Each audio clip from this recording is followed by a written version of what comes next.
Hola, ¿cómo estás? Este es un nuevo episodio del Gato Verde Podcast.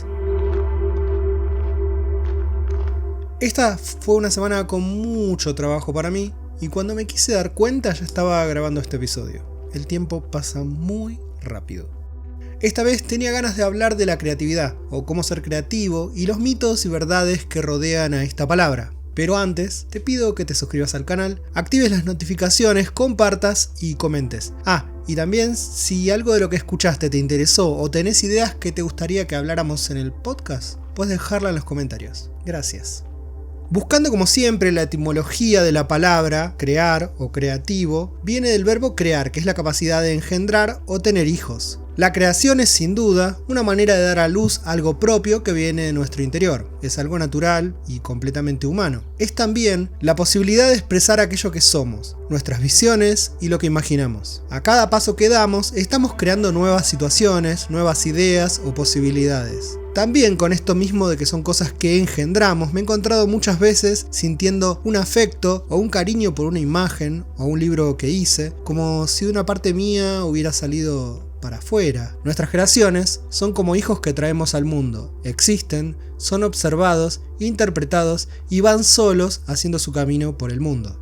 Si hablamos del dibujo, la ilustración o el narrar con imágenes, crear es el acto mismo de pensar imágenes e historias, desarrollarlas, bocetarlas y terminamos. En ese momento que las estamos pensando, ya estamos creando. Surge de una necesidad, queremos contar esto que sentimos o pensamos y tenemos que llevarla a cabo para que exista. Tenemos que concretarla. No todas las personas tienen esta convicción o la voluntad que requiere crear. A algunas personas se le da más fácil recrearse, es decir, disfrutar de la creación del otro. Es una manera pasiva también de participar del resultado o el acto creativo. En cambio, las personas con ganas de crear se sienten tomadas por una fuerza que le dice de alguna manera que debe hacer tal o cual cosa, como una musa, una inspiración o una idea que debe realizar. Y si no lo hace, la persona creativa termina muchas veces frustrada, triste, ensombrecida por no poder realizar esa idea. Aquí surge una cuestión desconocida por muchos con respecto a la creación,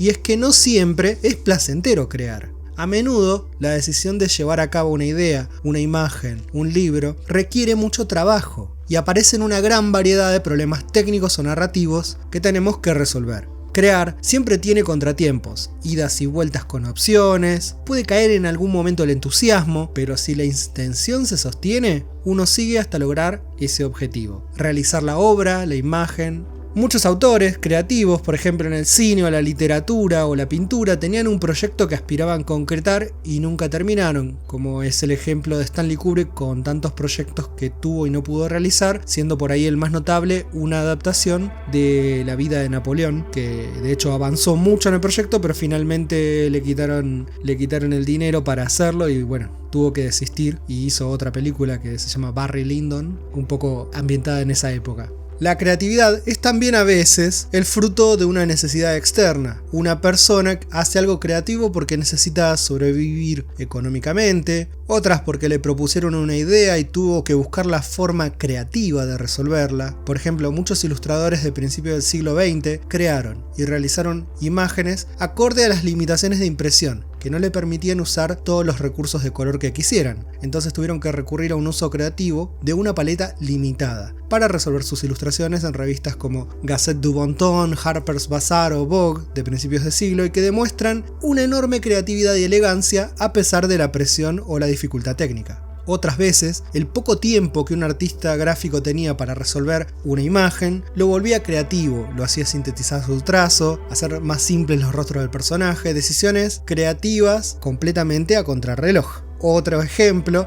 son las formas creativas en que se desarrollaron los sprites, es decir, los personajes o los fondos de juegos de la antigüedad, como pueden ser los juegos de 4 bits o 8 bits. Pongamos el ejemplo de Super Mario Bros, que no sé, creo que son 30 puntitos lo que componen el personaje, un poco menos, y la enorme síntesis que hay en esa figura. Lo mismo sucedió con el tapiz y sus posibilidades y limitaciones. A veces surgen de lugares inesperados la creatividad. Por ejemplo, Kino, creó Mafalda y sus amigos como una historieta por encargo para publicitar electrodomésticos de una empresa llamada Mansfield, de ahí que muchos personajes tuvieran nombres con M. Luego, la tira se transformó en una historia propia, alejada del origen publicitario, con su conocida crítica social y política. La creatividad surge también de personas que nos plantean nuevas maneras de ver o hacer las cosas de todos los días, cambiando nuestra percepción y volviendo nuevo aquello que siempre hacemos. Aquellos que nos dan nuevas premisas o ideas para pensar cómo vivimos, qué hacemos y por qué lo hacemos nos vuelven siempre más creativos.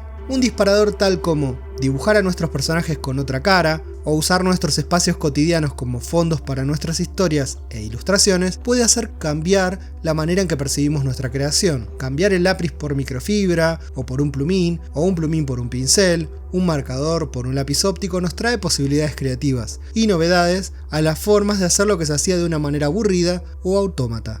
La creatividad también surge del ocio, del no hacer nada, o hacer actividades de descanso diferentes a nuestra típica rutina creativa o de trabajo. Es para muchos muy difícil pensar que el no hacer nada por mucho tiempo, estar en silencio o pensando, también estamos siendo creativos. Necesitamos cierta calma para que las ideas surjan o para que se terminen de desarrollar. En este mundo, todo se piensa en cantidades y en eficiencia y se ve erróneo perder el tiempo en estar, entre comillas, haciendo nada. Pero si es un ocio en donde nos concentramos en pensar ideas, o ver qué ideas surgen de mirar a nuestro alrededor, o escuchar un disco, o escuchar un podcast que te inspire, haciéndome publicidad, vale la pena. Sí podemos diferenciar el ocio inútil como pasar horas en redes sociales o mirando 1000 series para no crear nada. Hay un momento donde si ese rato de ocio de mirar algo se convierte en 5 horas diarias de mirar series, es contraproducente. A menos, no sé, que estudies guión, cine o que estés viendo detalles de eso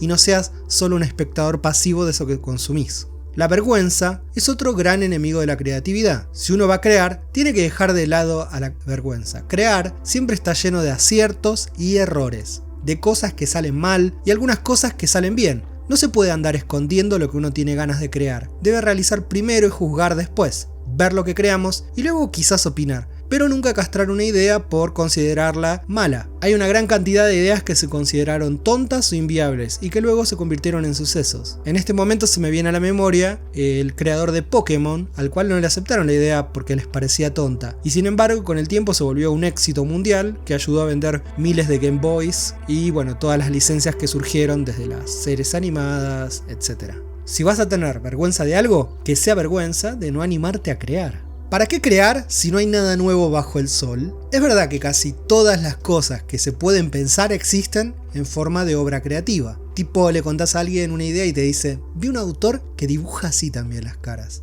Vi una peli que trataba sobre eso. Vi un video que hablaba exactamente de eso. Esto puede ser una señal de que nuestra idea no sea tan especial, pero lo que sí la hace especial es la forma en la que vos vas a desarrollar esa idea. Va a estar teñida de tu forma de sentir o pensar eso. Por ejemplo, películas con héroes hay miles, pero cada película tiene una variante de esa idea o concepto. Si seguís buscando puede que te encuentres con una idea creativa única, pero de lo que sí podés estar seguro es de que la forma en que la vas a realizar será única porque la haces vos. El miedo a la hoja en blanco, o no sé, me ocurre nada, es algo a la que muchas personas le temen. Particularmente, creo que estas personas tienen una ilusión de que crear siempre sucede de manera mágica, que las ideas surgen completas y perfectas, que solo los genios y las personas especiales tienen capacidades creativas. La realidad es que uno puede llegar a una idea mientras dibuja algo simple como una cara, una planta, una flor, un auto. Si mientras creamos seguimos el tren de sensaciones de lo que estamos haciendo, podemos generar variantes de una misma creación, imaginar posibilidades para esa misma creación y realizarla. Por ejemplo, dibujar lo opuesto. Si estoy dibujando un auto, puedo dibujar algo muy orgánico, no sé, un animal, un caballo. Si hago algo orgánico puedo probar con algo abstracto, no sé, como una forma geométrica, una estructura muy sintética. Si estoy haciendo algo vegetal puedo probar de hacer una forma mineral. Si estoy haciendo algo muy delicado puedo hacer algo rústico. También puedo hacer de esa misma idea una sola imagen o una secuencia o una seriación, que es algo que suelen hacer los artistas, de decir, tengo una temática en este momento que voy a visitar, dibujar habitaciones con personas. También se puede pensar mientras se dibuja o se crea, se puede anotar La sensación de crear tiene una característica de que muchas asociaciones libres se suceden, todo está como flotando y ahí surgen potenciales creaciones.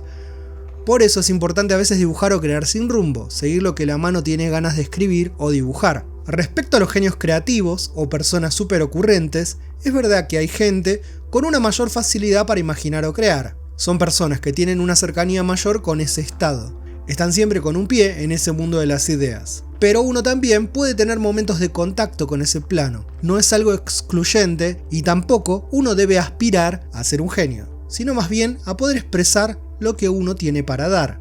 Por último, también hay gente que puede crear o se inspira con referencias. Es verdad que al igual que cuando alguien pasa por un restaurante o una panadería o alguien está comiendo algo delicioso, nos da ganas también de comer. Ver dibujos o gente creando nos puede inspirar, pero para mí el mal uso de esa referencia e influencia es solo pasarse mirando imágenes de otros, pues como dije en algún otro capítulo, te lanza para afuera, no te da tiempo a que vos crees tus propias imágenes, es muy difícil crear algo frente a algo que ya estás viendo terminado, es decir, estar dibujando mientras tenés dibujos alrededor te puede condicionar bastante.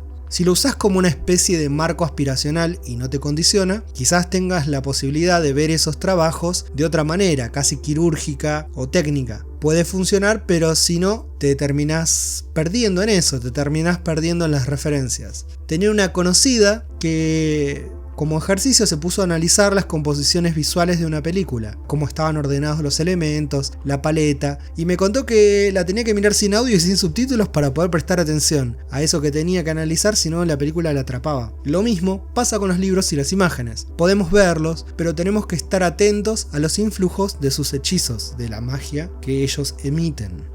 Pasando en limpio entonces. La creación es la capacidad de gestar y generar algo, dar a luz una creación, una imagen, un dibujo o una idea. Sucede antes de lo que creemos, viene como una sensación y su realización es el estado final, la obra terminada.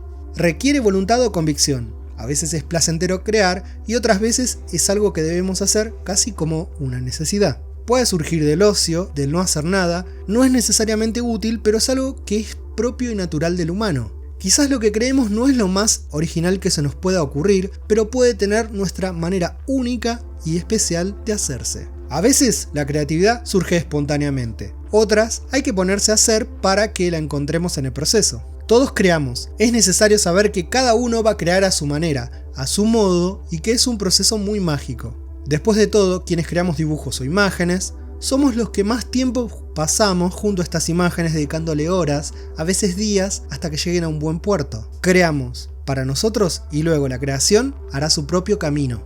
Espero que este episodio te lleve a reflexionar y a pensar de qué modo sentís la creación. Podría haber sido un episodio de un montón de formulitas para que crees, pero la verdad es que este podcast no es un coaching para tener éxito, sino un humilde punto de vista y reflexión de alguien que dedica su vida a crear e imaginar.